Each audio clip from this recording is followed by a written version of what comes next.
because you do not live with mental illness does not mean you have good mental health. And if you do have a mental illness, you can enjoy good mental health. I know this. I'm Wendy Watkins. I'm the host of Making Stuff Up with Wendy. Welcome. And I live with mental illness and also good mental health most of the time. If you're looking to improve your mental health, and this is the place you'll receive and learn how to use your MSU to create a delicious life. We all make stuff up, so why not make up the good stuff? My guest today is Judith Quin.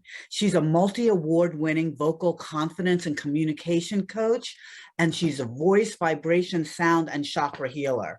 This woman has spoken all over the world, sharing her message. She's written books, and she believes that when you can express yourself with clarity, confidence, and conviction, no matter the situation, you not only liberate your voice, you liberate your life. So today I want to welcome Judith Quin. Welcome, Judith. Hello. It's so good to have you here on Making Stuff Up. I like making stuff up.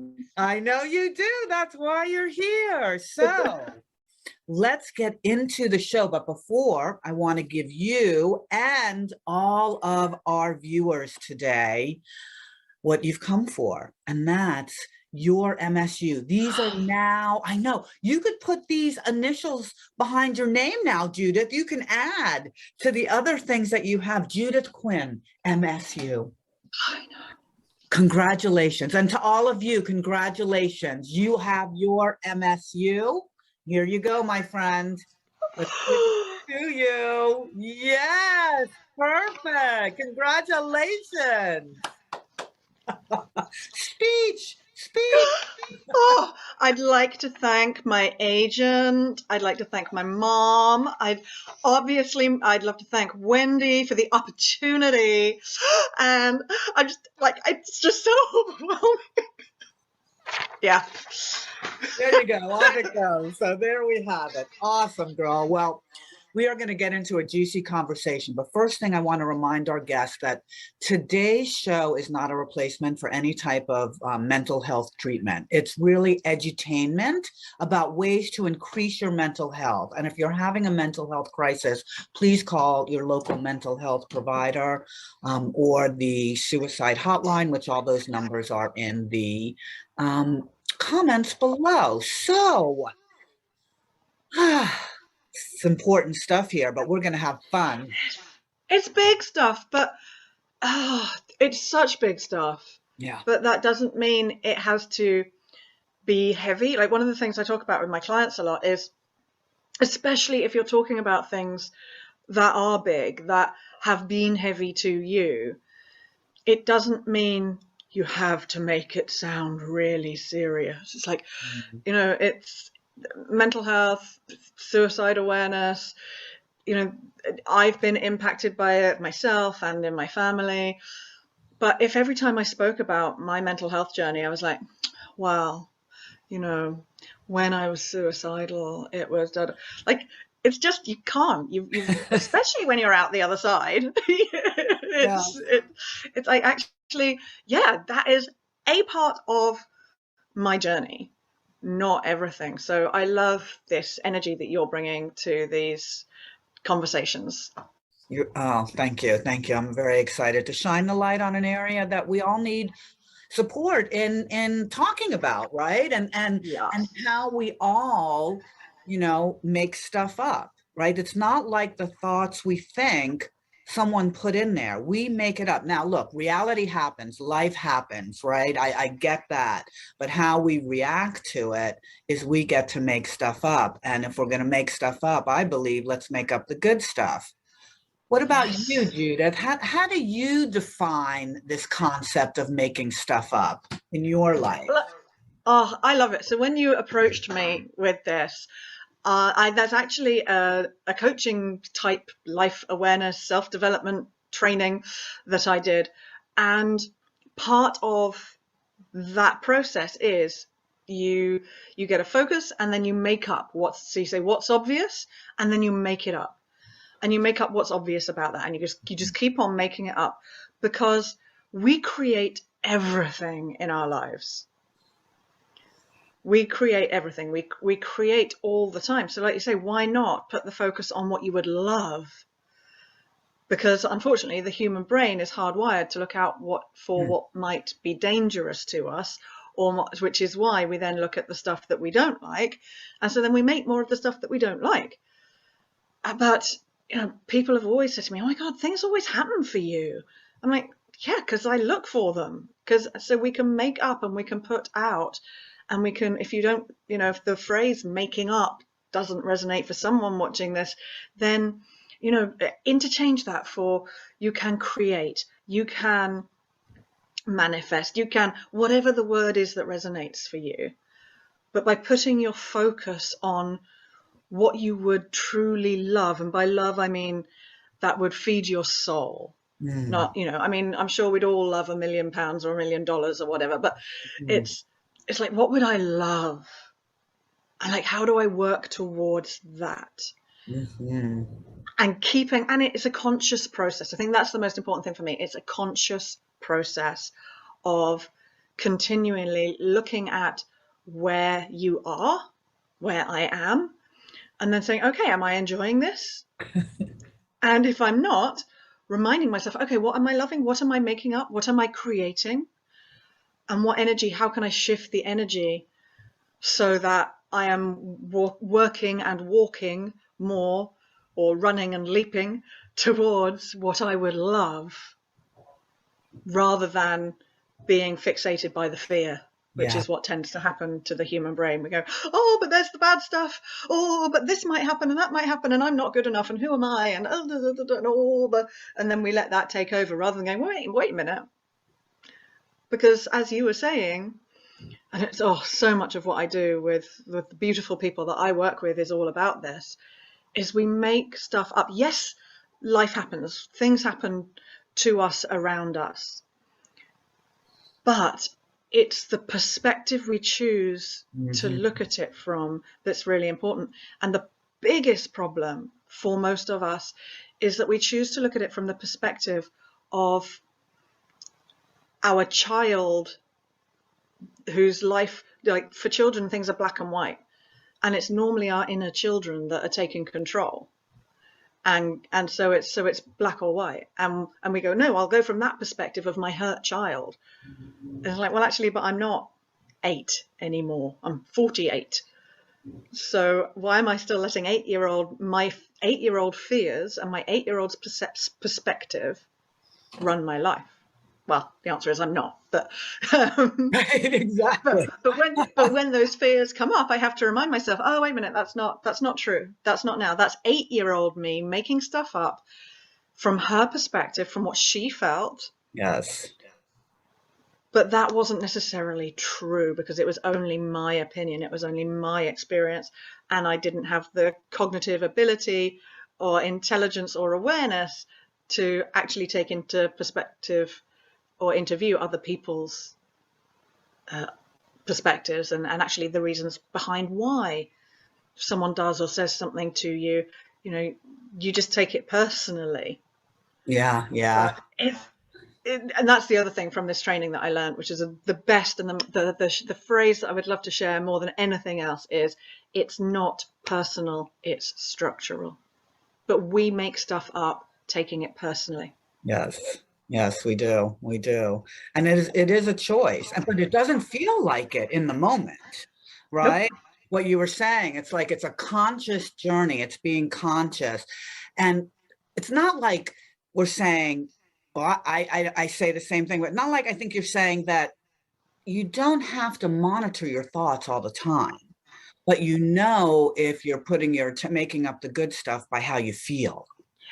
Right. If you're feeling good and you're feeling alive and your vibration is high, then you're making up the good stuff.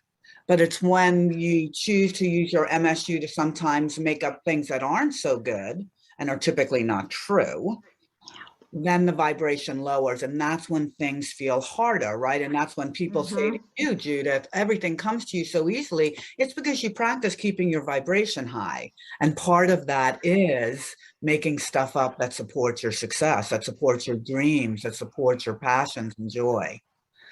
And they're making it up that it comes easily because they don't see all the bloody I hard work that's going on know. behind. They're I like, oh, it's know. easy. It's easy for her. It's easy. I'm like, it's not easy for. It's like you guys should see like this bit here, my desk, the amount of paper that's over. Like, but they're making it up from their perception of my life. Oh, it's so true. It's all made up, right? And that we get so wrapped up in I'll say I get so wrapped up in One. comparison, right? And like that's all making stuff up. Anytime we're Hmm. looking at people, especially on social media, you want to talk about the contribution to mental, not good mental health is getting stuck in Yeah. that perspective of comparison and making stuff up about what is happening on the other side because it is not always what you think. No. It typically It's isn't, right? So, oh, it's so not because human beings aren't one dimensional. right. So and and who shares, like there are some people who share all their, I remember I'm like, oh no, I'm speaking to a mainly American audience, I probably shouldn't swear. uh, Whatever you got to do, girl. like there are some people who share their shit on social media and they're like, oh la la la, and sometimes that does feel a bit too much. There's a couple of people who I follow who regularly share their shit, Mhm. and when that is out balancing the banal, which I think the social media is made for the banal. It's made for cat videos and like, and occasionally, we have to share what's true. And I've shared, this is really difficult, or Suicide Awareness Month. Like when I had my blip in 2016, I then did a video in Suicide Awareness Month, which was really tough for me, saying like I've just come out of a phase of having suicidal thoughts. And if it's hard for me to do this video as a vocal confidence specialist, if it's hard for me to admit that that's where I was, I can't imagine what it must be like for people who don't do what I do for a job. Yeah. So I did put that out there on social media, and it did have, amazing support and a great response. But that's not what we see. So we need to remember when we're looking at social media that we are usually seeing the good stuff in people's lives, the stuff that people are happy about. And then we make up, oh, well, their life is perfect. It's like, yeah, no.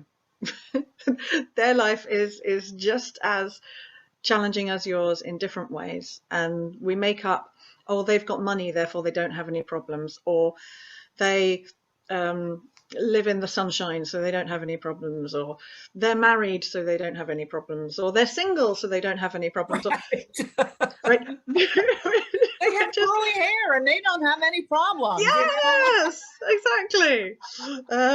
So yeah, we make up stuff all the time, and Yeah. it's just about being able to remember what perspective are you coming at it from. Yes. What mood are you in right now? How tired are you? Have you eaten properly? Have you had enough water to drink? Yes. Because all of these things impact how you're receiving life. Yes. Information. And we know, look, the one thing consistent in life is that it's going to throw curveballs. It's going to. We know that. And that's a part too, if we make stuff up that no, I'm not saying we shouldn't take away life is good. Look, life is happening for me. That's what I make up every single day. However, sometimes life likes to test me and give me opportunities to learn and grow. But that's what I make up when I get thrown a curveball. Right. What do you make up when you get thrown a curveball in life, Judith? Normally a temper tantrum. Well, Um, and then, and then, and this is the thing, it depends on what else is going on around me. There are times, and I think this is true for all of us, there are times when the biggest curveballs can be thrown my way, and I just catch it and I go with it and I take it into my life. And then there can be this, what is seemingly the smallest thing, And because I've got other stresses going on and I'm not prepared for it and I'm tired or I'm blah, blah, blah, that can break me. So recognition is the key. And that's my first step, recognizing the emotions, recognizing like deep self-awareness. Like I'm so grateful for the last however many years of this work that I've been doing now, 10 years, of really having that deep self-awareness, because it's much easier for me to recognize. Yes. And that is what actually helped me when I was in my blip and waking up every morning exasperated by the fact that I'd woken up. It'd be so much easier if I just woke up dead. And that was, but I could recognize my pattern. I was like, okay. And then because of all the work I've done, after about a month or 6 weeks of it and in not a good place, I started using the work and going, right, you're not going to do anything about this. Thankfully, I had a strong safety net. So I didn't go from thoughts to plans. So you've got a choice. And this is the thing. It's reminding myself that I have a choice. That's when you get the curveball, it's remind yourself you've got a choice. There's not just one option. And in fact, you've often got more than one choice. You've often got multiple choices. And the biggest thing I've learned to do is to take a step back, to check my structures. It's like, okay, why am I feeling this so badly? And it might be because I don't have much money at that time, or it might be because I've got 10 other things that are calling for my attention. I'm like, really, is this the... So checking my structures. And the hardest thing for me to learn as an overly independent person was to then ask for help. Yeah. And say, I could do this because I'm very capable and I'm clever, and so I can find out the answers, and I'm stubborn. So it's like I could do it, but actually, if this is impacting me emotionally, mentally, who can I ask for help that can make this curveball straighten out a bit? Who can take this? Bravo. That's a muscle right there that more people need to flex. I mean, yes, we're all concerned about our triceps, very important as we get older, but learning to ask for help and then to truly receive it is huge. And then that's where I think a lot of time people make stuff up that they don't want to bother anyone. But I want to use your story a moment, what you just shared, to say that for each of you that are listening right now, and thank you so much for watching Making Stuff Up with Wendy. And please, if you're enjoying the show, please subscribe and share it with your friends. Come back every Saturday for our newest and latest episode. But one of the things that that happens when we don't ask for help. So I had to bring my thoughts back around. I was like, where was I going there for a minute?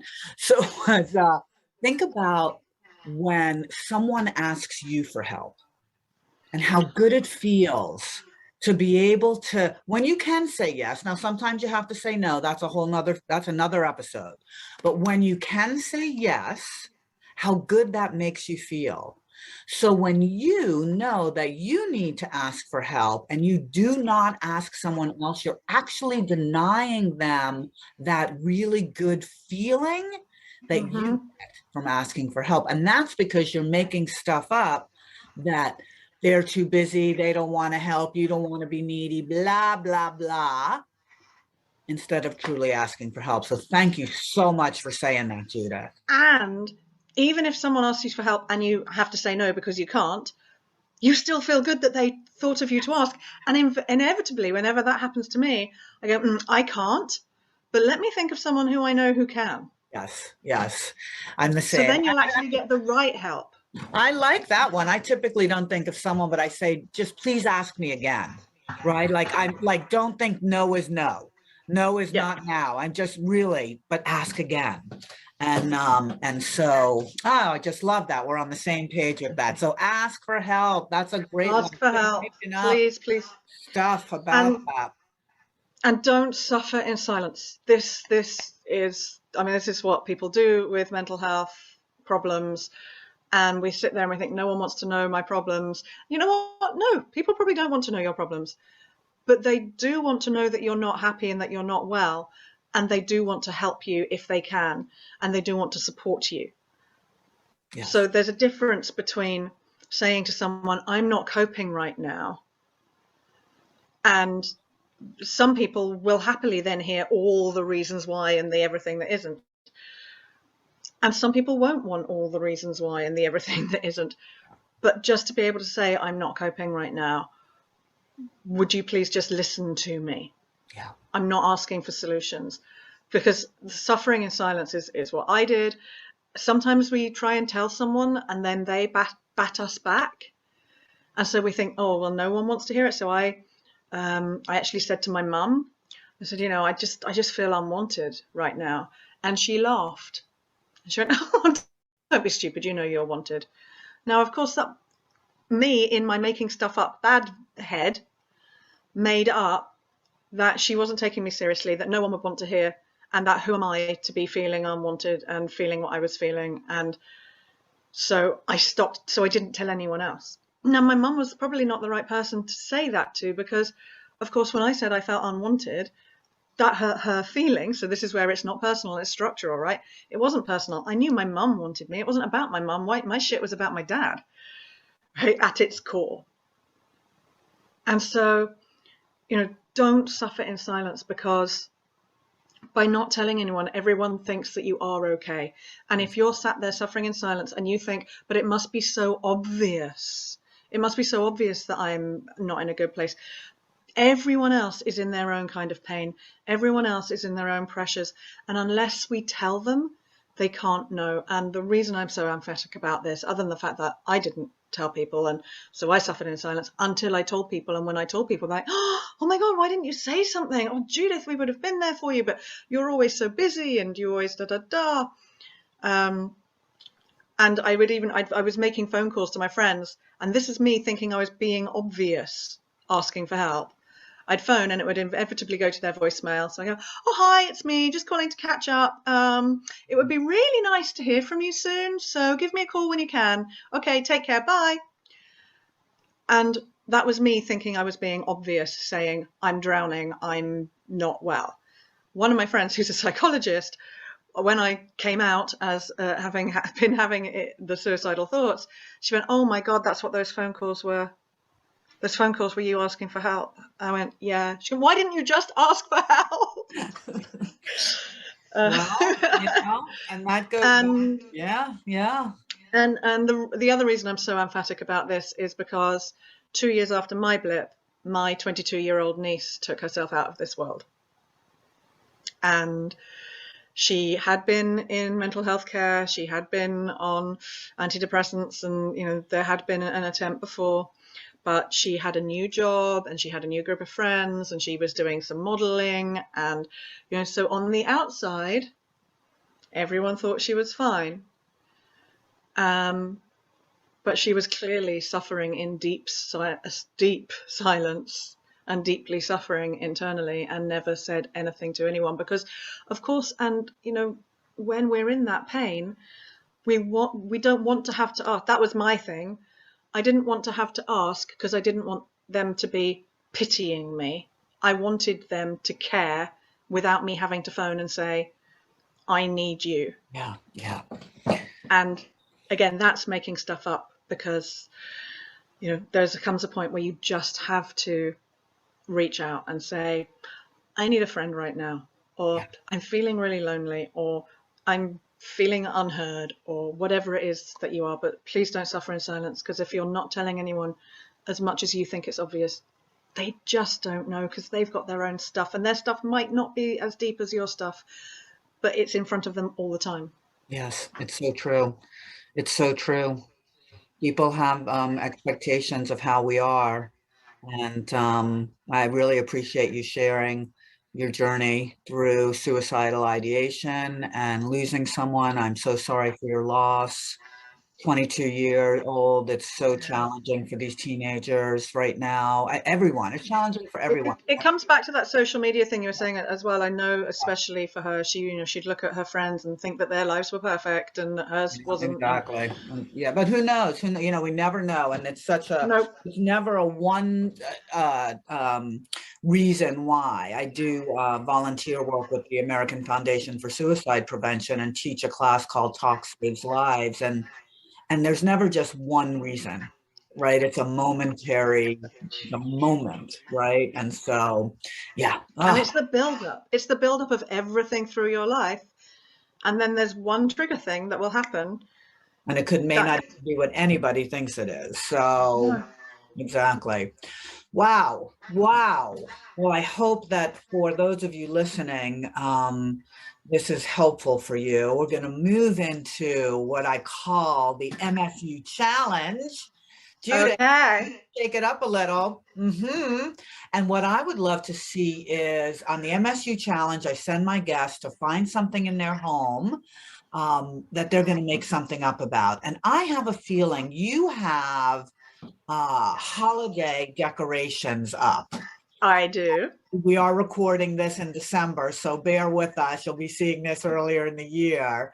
But I want you to pick one and make something up about that ornament for us and show us how easy it is to make up the good stuff. Okay, let me go grab an ornament. Grab it. Oh,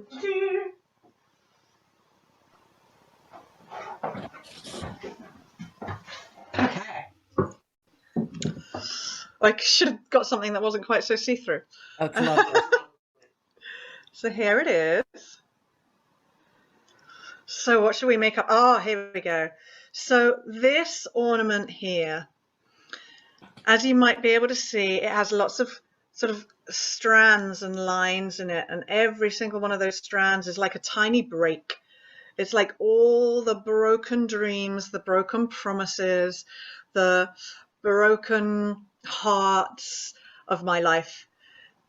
But without those strands, this bauble wouldn't have the dimension that it has. It would be boring. It would be plain. It would be see-through. It wouldn't have texture. It wouldn't have interest.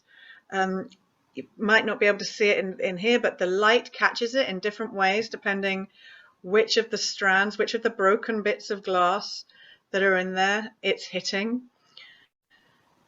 And so I choose to have this bauble represent the beauty and the wholeness of me, which contains, yes, all the little bits that shattered and got broken at one point or another. But without them, the wholeness wouldn't be as beautiful as it is. What a beautiful way to use your MSU. I love that, Judith. It's going to make you look at that ornament in a whole new way now, isn't it? Yeah, it really is. Yeah. Yeah. I mean, yeah. It's that simple, friends, that you can take anything and make up the good stuff, right? You wake up every day, you get to choose. Is today going to be a good day? Hope so. Or is today going to be a not so good day, right? When you see the weather, Judith and I were talking earlier about she's in London, I'm in Portland. You see the weather, that's 80% chance of rain. Well, to me, it's like I'm looking for that 20% chance of sunshine, right? That means it's not going to rain all day. The sun's coming, which makes me feel good. And then I could do good. And that's why we're having a conversation today. Because the more you use your MSU to make up the good stuff, the better you're going to feel, so you could make the impact and potentially the income you want to make in this world. So Judith, thank you so much for sharing your wisdom. Any wrap up, any parting thoughts? Yeah, just remember, it's a choice, and we can always, the question I ask myself is, what do I want more? What do I want more? And I use this for everything from, controlling my diet. Like, what do I want more? The chocolate cake, or to be able to get into that skirt that I couldn't get into last night, right? So